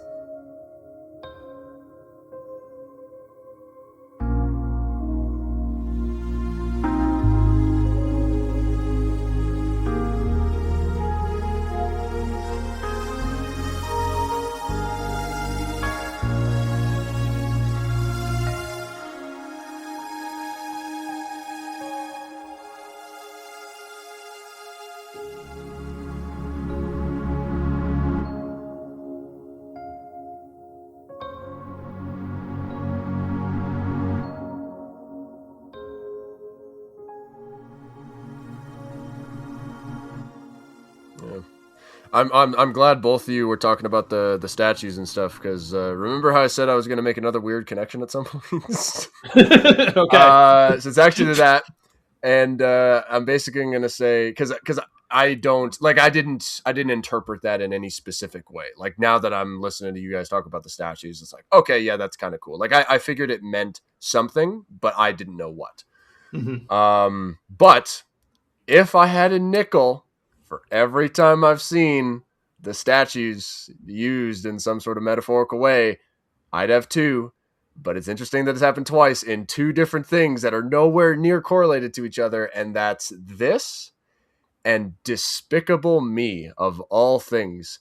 Because in that movie, I love that movie, by the way, Steve Carell is a gem. In that movie, when Gru goes to the bank to get a loan, he's walking through the hallway, and I remember as a kid watching this, I was like, damn, that's heavy, that's dark, that must mean something. And now I'm an adult, like, oof, that hits so much harder. And he's walking past all these statues, and it's literally carvings of a dude who's like holding up this statue, and at first, like, he's holding it up, and then the more Gru walks, the camera starts to pan, and it shows, like, slowly but surely the pillar is coming down till it gets to the very last one. And it's, for kids, maybe it might be funny, maybe it might be dark or whatever, where now the pillar has completely crushed the guy, and he's legs and arms out, just completely crushed and dead. But as an adult, it's like, yeah, that's called debt. That's called the unbearable weight of debt, and that is a heavy fucking thing to put in a kids movie, like, especially in a bank of all things. In a like, bank of all places, yeah. Yeah, literally called the Bank of Evil. It's hilarious. So yeah, no, I've seen that twice. That's kind of funny, but no, that's cool that you guys interpreted the statues that way. I literally thought it Despicable Me. I was like, oh, that's weird. So That's awesome, yeah. though. I like you make that connection. That's awesome. Yeah. Wow. Oh man. Okay. Well, thinking So many about layers, so artistic, man. So many layers to this game. My gosh. thinking about like everything that we talked about, like, who would you recommend Gris to, as a game, as an art piece, whatever? Who do you think should check this out? And Kade, I'll throw to you first. No, sorry. Oh no, Kenny, go ahead. Like, if you got an idea, right? I'm sorry for it. I want to hear you. I want to hear it.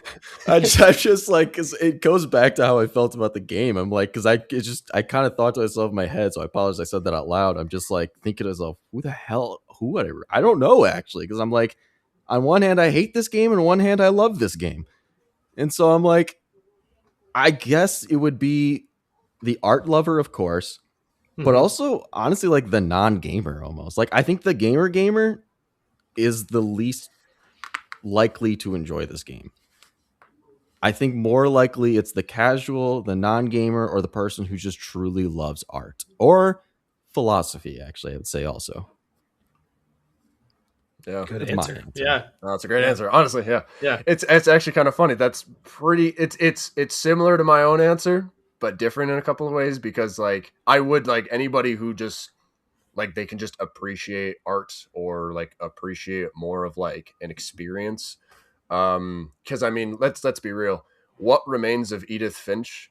A walking simulator? Walking simulators are boring as fuck. I'm sorry, they are. Like, you're walking forward. That's all it is. There is nothing cool about that. But you're playing it for the experience. You're playing it as like an interactive movie, and there's nothing wrong with that. There's nothing wrong with a developer being like, hey, I really want to convey this emotion or tell this really unique story idea that I've come up with, and I want to turn it into a video game. But it's hard to do that for some things. So some people just be like, hey, well, let's just do a walking simulator. Let's just like, you're slowly unraveling this story or unwrapping these emotions or whatever. So there's nothing wrong with that. So like people who like that genre and like that style and just like, you know, stories and art, yeah, totally go for it. But it's also kind of the same thing where it's like, I wouldn't recommend this to non-gamers, I think for the same reasons that you're saying, Kenny, because of like just, you know, this game is shit because of the gameplay.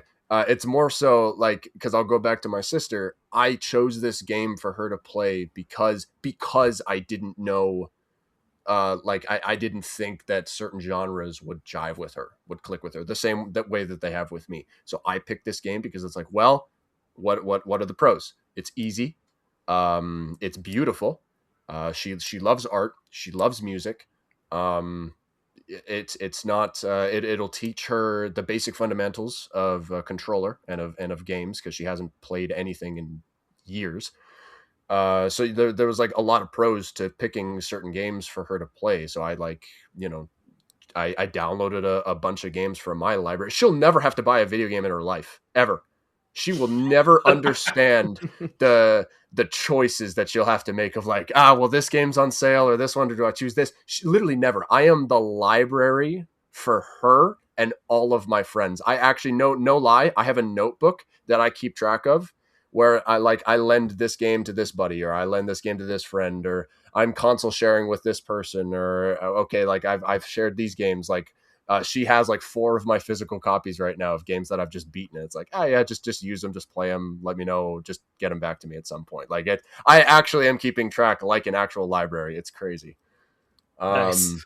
So yeah, she'll never understand the struggle, but you know, the games that I downloaded for her they're very basic in what they ask you to do. Mm-hmm. And she's still struggling with them in some ways. And it's so funny to watch. It's so funny to wake up or like in the middle of the day, get that text of like, Kate, I can't figure this out. I'm stuck on this level. I can't beat it. And I'm like, what are you doing now? Like, in what? I chose easy games for you. So yeah, I would recommend it for that purpose. You're trying to get somebody into video games, this is the way to go. Or you love art, or you love stories, or whatever, play this game. And I think it's beautiful. I would recommend this to anybody, even if you don't like art, play it, and maybe you'll appreciate it. Yeah. Okay. There is one thing I forgot to bring up that I've had bolded that I really wish I did. Did you guys notice in the game the sun was following you at all times? Yeah. It was always was that supposed to represent the mother overlooking their daughter at all times? That's how I interpret it. Maybe that's an interesting. The sun. Yeah. The sun he followed you the entire game. It followed you until it became a moon, and then it still followed you. But yeah, that is a good point, because like I even have a couple of screenshots and stuff where like you're like directly in front of the sun, and there was like some really cool imagery. Like it was awesome, but I didn't even realize that was kind of front and center. Like, for a lot of it. I forgot to mention that. I wish I did. No, that's interesting. Good point. I wonder if that has any significance at all. Very weird. It's a good game. Good art, dude. Like, what the hell? That's awesome. I ended up being more positive than negative out of this. How about that? You guys changed my mind a bit. So. Oh man. Yeah.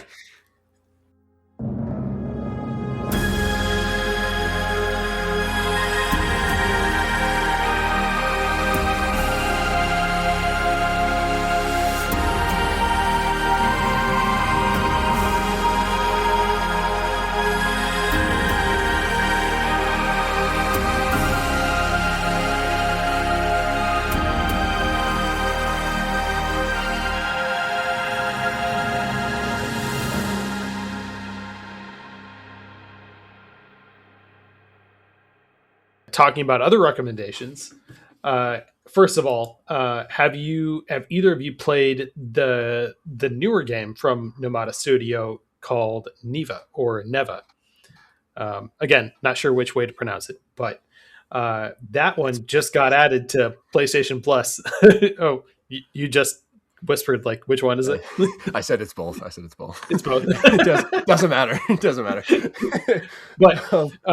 But that one just got added to PlayStation Plus last month, and so as soon as I finished this, I went and downloaded that one, and I haven't bothered starting it yet, but I really want to. Either one of you try out Neva?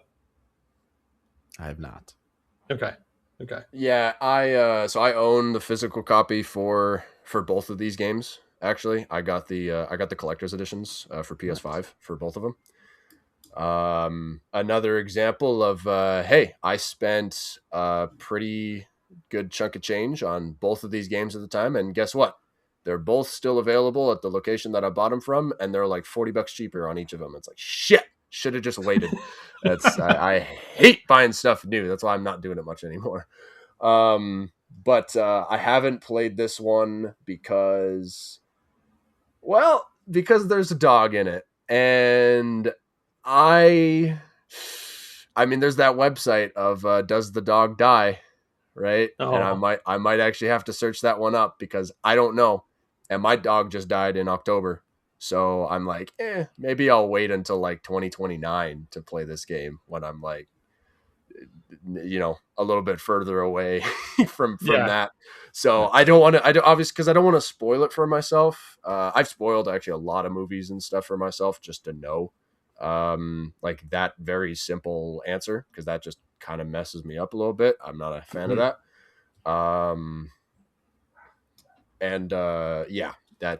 That's why I haven't gotten to it, but it looks beautiful.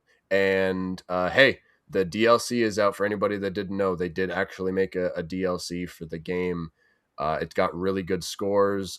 Shout out Open Critic. You're making me win in Fantasy Critic right now. I love you guys. Thank you so much. Good bids all around.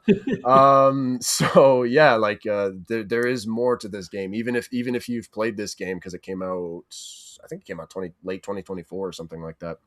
Yeah. Yeah, there's like more to it now. So like, here's your excuse to go back to it. If you're listening to this podcast, go play Gris, go play Neva or whatever, and then go play the DLC. Yeah. Okay. Yeah, and I'm probably going to get to that around the time this episode comes out. So by then, I'll be posting in the Trophy Talk Discord about what I think about it. Nice. But yeah, it's coming up. So, Kenny, have you played Neva? I haven't. I didn't. The reviews were kind of mixed when it first came out. I was kind of interested originally. Mm-hmm. I got to be honest. I think with those mixed reviews versus playing this now, I think I lost interest. I'll be honest. I hear that. Yeah. Just how you talked about Gris and like how you feel like it is an art piece. So like, I imagine, someone with your kind of feeling about that, you'd want to just YouTube it and see what it is rather than play through it. Maybe. But, hopefully one day. Maybe one day. Okay. Yeah. No, I'm totally going to jump into this one as soon as I can. I also just got Little Nightmares 3 from my local library, and I'm trying that out. Nice. So, like talking about other games that I want to recommend, this one, the other Little Nightmares games so far have been a little bit better. But I'm having a good time with this, but I recommend the other Little Nightmares games first over this one. And Reanimal, go play Reanimal just came out. I'm going to do Reanimal right after this one. Yes, dude. 3, so everybody go play that game. Oh my gosh. And but yeah, like I also wanted to ask you guys, are there other games that you can think of that have a very interpretive message or idea that they convey through this art form?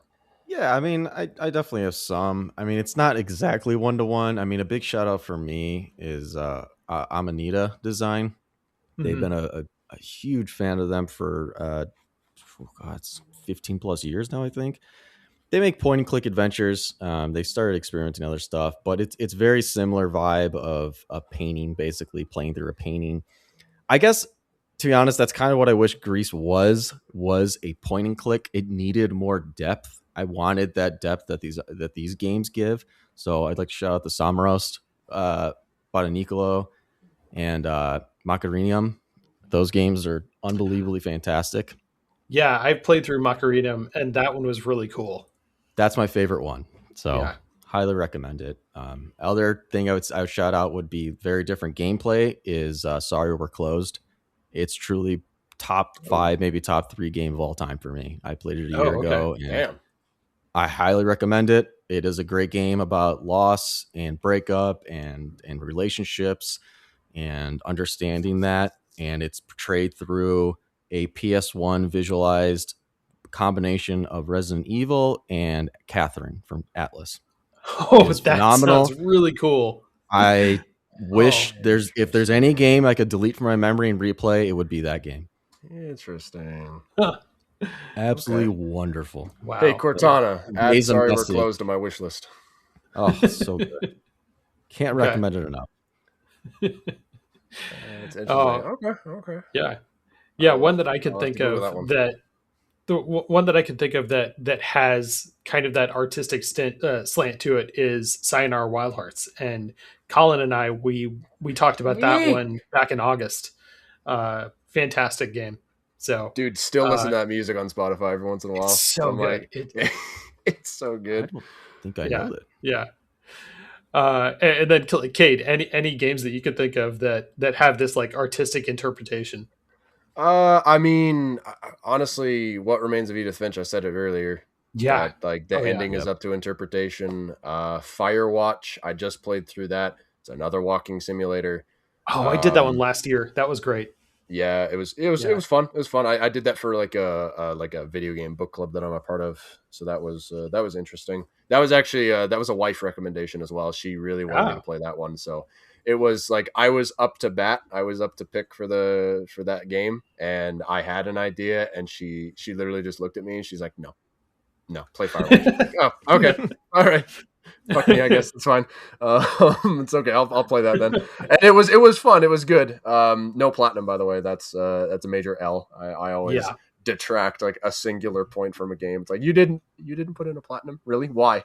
You can't ask for it. You can't ask PlayStation. I know they're a little bit like vague about their rules, but like you can ask for a platinum trophy for your game. It was. Did you ever play Gone Home? Like Gone Home is another one I think. I've heard of it. It's on my wish list. I own The Suicide of Rachel Foster. I haven't gotten to it yet because I know that's also like in a similar vein. I also have heard The Vanishing of Ethan Carter is very good. Same with Tacoma. It's very good. In Tacoma. Tacoma. Yeah, that's fantastic. Yeah. What another one? Virginia. I think that's another one as well. Virginia was an interesting one. Interesting. It's on my list. I think I own it too. Yeah. So I'll get to that at some point. But I think you want to talk about like cool art styles. Like it might not be like an interpretive message or something, but just like kind of like an artistic idea. Both The Witness and Maquette. Yeah. Both of those. Fantastic. Both of those very, very cool. Viewfinder. Very, very, very cool. Yeah. Very artistic idea. I fell in love with Viewfinder. Mm-hmm. So yeah, like just, a bunch of games, shout them out. Guess what? There are games on PlayStation. I know some people are like, oh, the PlayStation doesn't have any games. It's like, yeah, you know what? Bite me. I don't care. It's say that to my 1,000 game library and stuff. Which, by the way, PlayStation, fix your damn bugs. Like, oh my gosh. Do you know about this? Actually, let me ask real quick because I didn't bring this up with Josh last night. No. Do you know about this, Kevin? No. What is this bug? There's a bug right now there's a whole Reddit thread that's been going for about a month, and I guess this has been hitting everybody on PlayStation. But there's a feature in your library on both PS4 and PS5 where you can hide games in your library, and so it'll be like a hidden section, and that broke. And so all the hundreds of games that I have hidden, they all revealed themselves. And it's happening to everybody right now. So I do that to kind of organize my library, because I'm sitting at, what am I sitting at right now? 1,071 titles. Okay. In my PlayStation library. And so if I beat a game, I hide it. If I platinum a game, I hide it. If the game leaves PS Plus extra, I hide it. So it just kind of cleans up my library a little bit. So it's like, hey, I'm not looking at the same shit over and over and over again. I'm just getting to new stuff. And it's a minor inconvenience for sure. It's a first world problem for sure, but like it's obnoxious, and they have not fixed it yet, and it's been over a month. So just very strange. Everybody go check your libraries. You don't want your significant other to see you've been playing extreme beach volleyball. And yeah, dude. Yeah, no, she knows I play Marvel Rivals, so it's, okay, yeah, it's fine.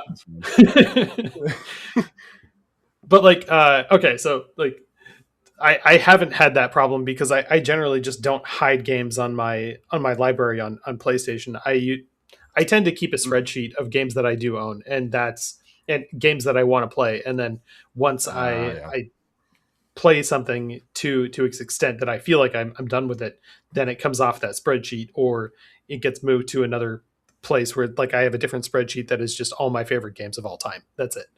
But that's how I obsess over my library and try to keep track of it. I do it better on some days than others, but hopefully nothing gets lost in there. But yeah, I haven't had that issue of hiding games.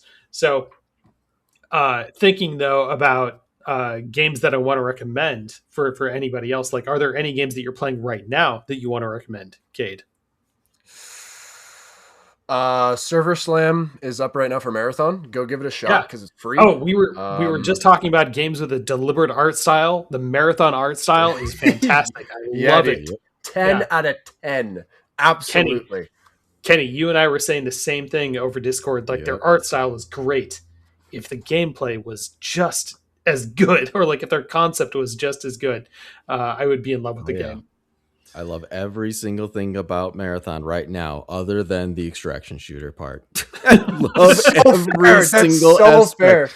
As I literally stare at my collector's edition thief statue on my desk, I'm so sad that I love this game to death, and I hate the extraction shooter part of it. Yeah. This is a game that I want to watch other people play. This is not a game that I want to play myself. It's a watching game. Yeah. Dude, I'm so jealous of that collector's edition statue. Oh my gosh. I couldn't help myself. Fucking Canada. I'm so tired of this country. Exchange rate, the dollar. You're telling me. I'd rather be in Canada right now. Man. I really wanted the globe for the Indiana Jones collector's edition. It was like $550 to get it shipped up here. Wow. I'm like, hell no. Whoa. Absolutely not. Yeah. Same with the Doom the Dark Ages one. Same with the Elden Ring one. I'm like, no, this is driving me nuts. No, Marathon, fantastic. If you love Bungie, if you love Destiny, if you love the OG Halos, and I love Destiny. I'm a diehard Destiny fan. The guns feel so good in Marathon. The classes feel so good. This is also my first time playing an extraction shooter. So this is very new to me because I this genre never interested me. The only reason why I'm playing this one and not Arc Raiders, because I've heard good things about Arc Raiders for sure, but I'll never touch it. It's purely because this is Bungie, and so I know what I'm getting into in terms of what the gameplay is going to feel like, and I love Destiny, so this is right up my alley. So I recommend that. A couple other quick ones. I mean, Reanimal. Go play Reanimal. Go play Sifu. I'm back to Sifu. I'm grinding arenas.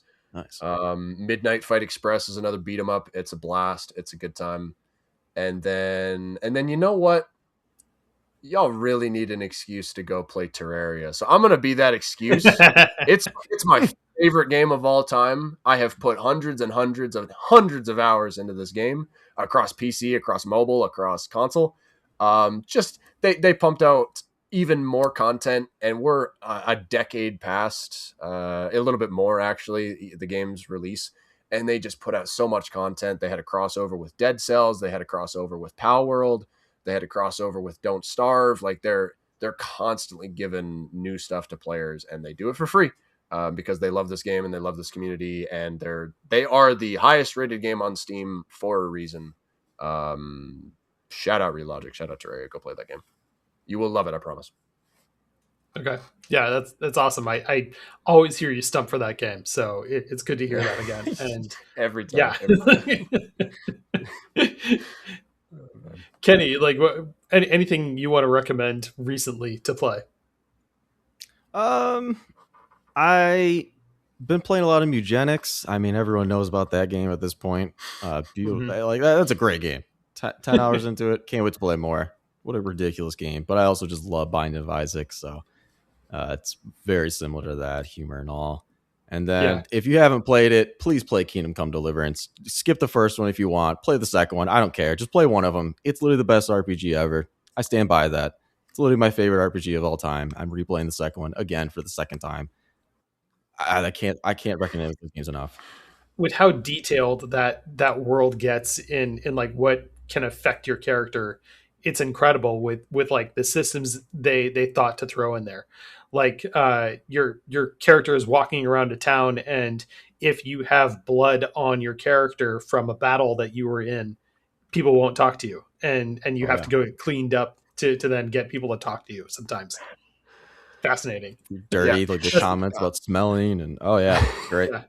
Should have won best RPG at the Game Awards. Not Claire Obscure. 100% agree. I won't get into that, but neither will I. I won't get into that hot take. I won't get into that hot take. But, Good stuff. I'm still trying to get through Claire Obscura. I'm just having a good time wandering the world, fighting monsters, but that game never ends, it seems. So I don't even need to play it to know that it should have lost. There's no way. The definition of RPG, guys, we're not even following the rules anymore. I agree. What the fuck are we doing? I don't want to open this can of worms, but I agree completely. We're trying to open them, but we're closing them back up. No more. Just I won't say anything else. But like, holy shit, it drives me nuts. Agree completely. Well, yeah. Okay, Kenny. Anything else besides Kingdom Come Deliverance? Play Morrowind. Play Morrowind. Oh, yeah. I don't care. I don't care how old it is. I don't care. If you want to play an RPG, back on topic. RPG, play Morrowind. That's an RPG.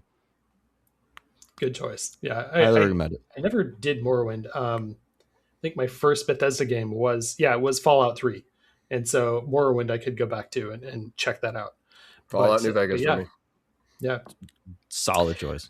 The only recommendation I have that we haven't mentioned yet is for next month. And on the Game Club, we are going to be talking about The Invincible. And this was just decided last night. And so it hot off the presses. The only thing I know about this game is what I watched from one trailer. And it looks like you're playing as someone that is on a colony on Mars, and something has gone wrong. And you're just trying to survive it. I think it's like some sort of first person walking simulator or first person like adventure kind of game, just taking place on Mars. So excuse me, look forward to our episode about that coming up next month in April. But again, Kade, remind us where we can find you on Twitch. Yeah, twitch.tv/TheGreenGorillaGamer. youtube.com/TheGreenGorillaGamer. Those are the two places that I'll be primarily. Maybe I don't know, maybe I'll start a TikTok. I'm kind of thinking about it. I'm getting told to start one because I got quite a few friends that have a number of ideas that want to do stupid shit with me, and it's like, it'll get you views, man. And it's like, well, we gotta draw the line somewhere, guys. Come on. So yeah, even actually, you know what's funny? Even my wife last night, we were scrolling through TikTok and something else popped up, and I kind of was like, oh, that looks cool. And she's like, you need to start a TikTok. You just do it. I'm like, oh my gosh, stop it. Leave me alone. I don't want to be a part of my generation. It's sad. Yeah. It's sad out there. So, those are the places you can find me. Like I said, I'm going to be MIA for at least a little bit and stuff because life is too busy. But the day I post and stuff, we're going back to Hollow Nest. Oh my gosh, I'm so excited. So yeah, just look forward to that, I guess. Okay. And then Kenny, again, your album coming out, it's going to be just under your own name. Yeah, you can find me, Okay. Kenny Albanese. I do have an Instagram, technically, Kenny.Albanese, and any all music streaming platforms under my name, you'll find it. Mm-hmm. Okay. And that's Okay, it. cool. Sweet. Yeah.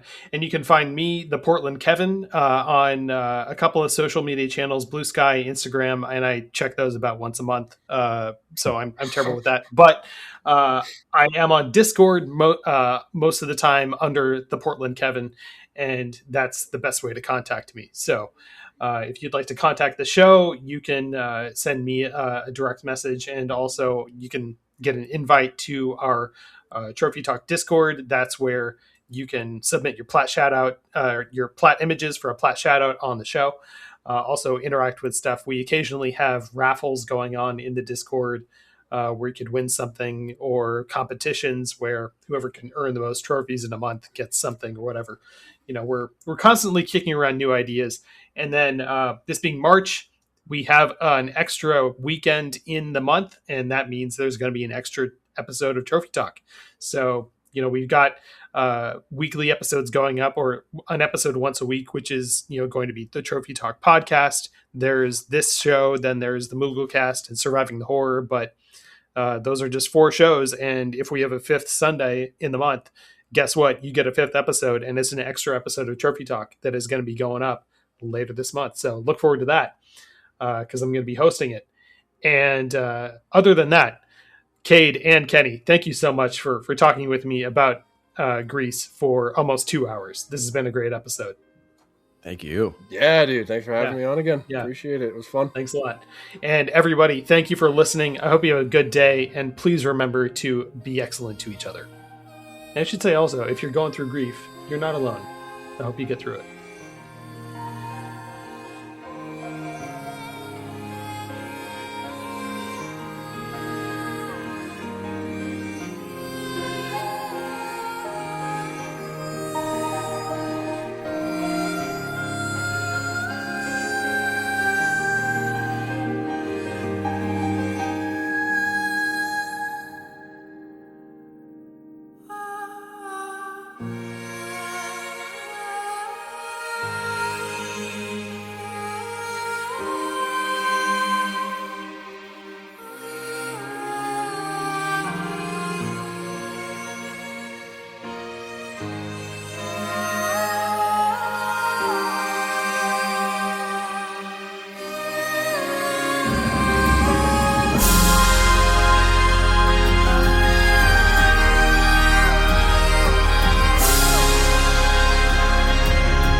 You know what this game should have been called? Grief. Should have been called Grief. I didn't even think about that. That makes me so mad that I didn't think about that for the entire episode and brought it up. I just thought of it now. Well, good news. I'm going to add this as a kicker after the music.